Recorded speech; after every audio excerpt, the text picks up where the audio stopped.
Hello, everyone, and welcome back to Daily English Podcast with Emma. I'm Emma, and I'm truly happy to be here with you today. Whether you're listening on your way to work, during your lunch break, or relaxing at home, you're doing something amazing.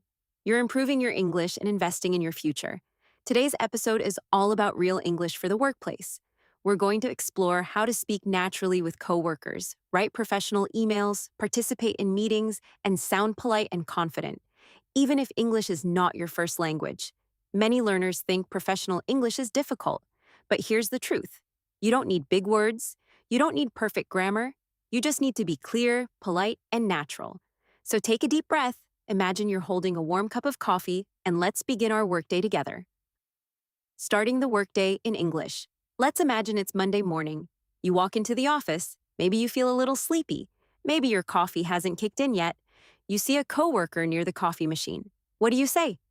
You don't need complicated sentences. In fact, simple greetings are the most natural.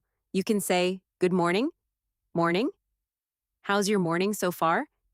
"Busy already?" These short phrases make you sound friendly and approachable. If someone asks you, "How's your day going?" you don't need a long answer. Try these. "Pretty good," "Not bad," "Busy but good," "A little tired but doing okay." "It's going well so far." Busy but good is a wonderful phrase because it shows honesty and positivity at the same time. And remember, conversation is like tennis. You don't want to hold the ball. Always ask back, "How about you?" And you? "How's your day going?" This keeps the conversation balanced and natural. Small talk at work. Simple but powerful. Small talk may seem unimportant, but it plays a big role in building relationships. People feel more comfortable working with someone who is friendly and approachable. If you're not sure what to talk about, choose safe topics. Whether weekend activities, work tasks, food, or coffee traffic. For example, "It's really hot today, isn't it?" "Did you do anything fun this weekend?" "Traffic was terrible this morning." "This coffee is strong today."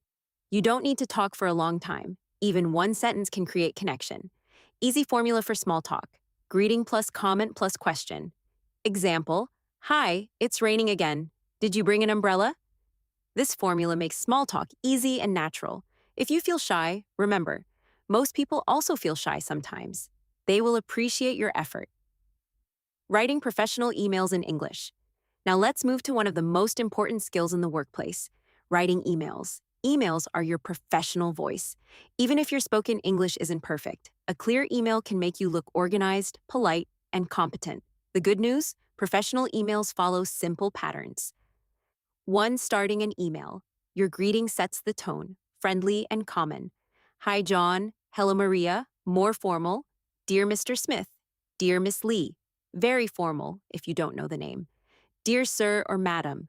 To whom it may concern. Whenever possible, use the person's name. It shows respect and attention.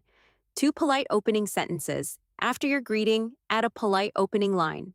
This softens your message and sounds professional. Examples. "I hope you're well."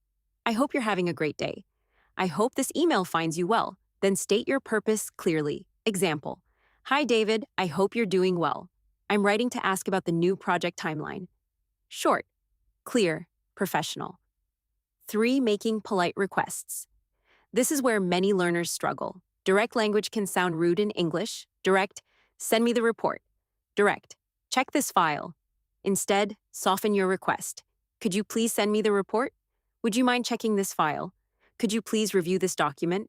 Your magic phrase, "Could you please?" It works in almost every professional situation. 4. Sending attachments professionally. Instead of saying, "I send you the file," use natural business English. "Please find, attach the report." "I've attached the file for your reference." Attached is the document you requested. These phrases are standard in professional communication. 5. Ending your email. Your closing depends on the situation. Friendly, "Thanks," "Thank you." Professional, "Best regards," "Kind regards," "Sincerely." Example, "Thank you, best regards," Emma. Simple and professional. Writing a polite reminder. What if someone doesn't reply to your email? Don't worry, this happens everywhere in the world. Never send an angry message. Instead, write a polite follow-up. Example, friendly reminder. "Hi, Sarah, just following up on my previous email. Could you please share an update when you have time?" Example, Urgent reminder. Hi, Sarah. I just wanted to check if you had a chance to review my last email. We need X.